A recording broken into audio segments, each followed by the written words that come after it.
Hello Hedgehogs, I'm Mr. Ryan and I'm going to be your new teacher in Year 2. So I thought I would share one of my favourite books at the moment called The Lion Inside.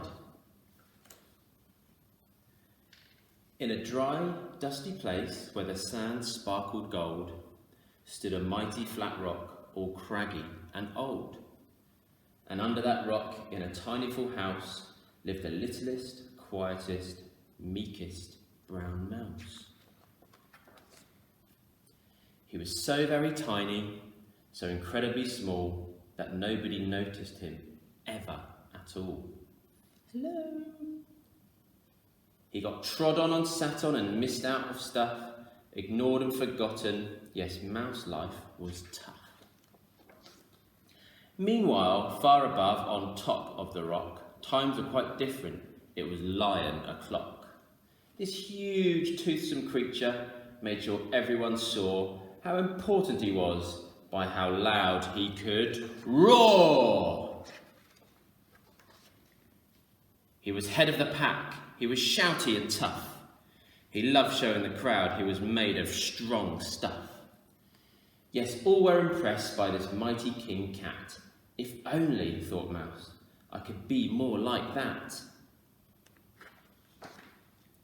Then late one dark night, in his Minnie Mouse bed, the cleverest thought popped into his head.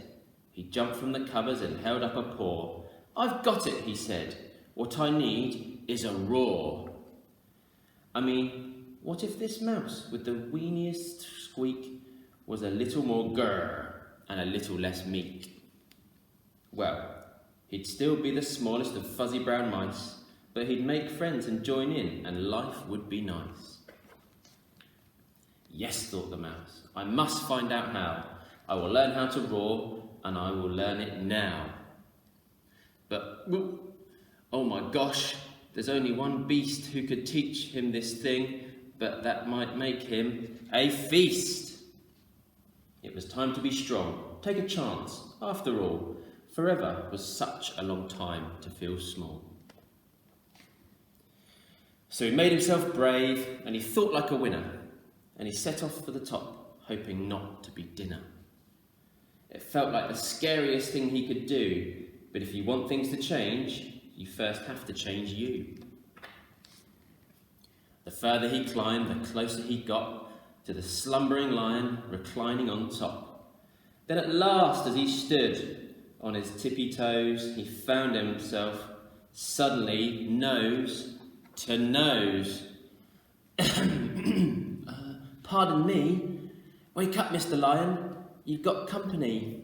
Squeak, Mr. Lion. What I've come for you is squeak. Do you think you could teach me your roar? A silence befell that twinkling plain. Lion opened his eyes and puffed out his mane.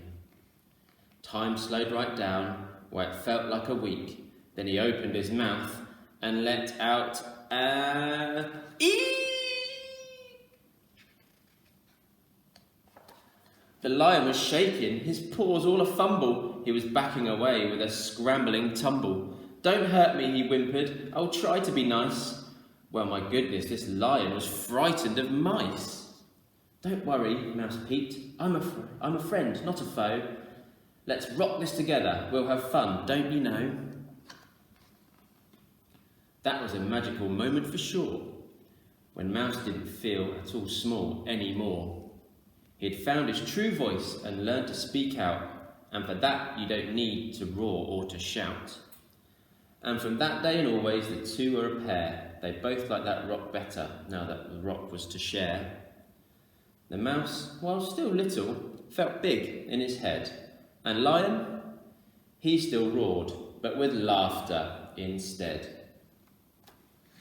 Yes, that day they both learned that no matter your size, we all have a mouse and a lion inside. Well, thank you very much for listening, and I hope you have a lovely summer, and I look forward to seeing you all in September.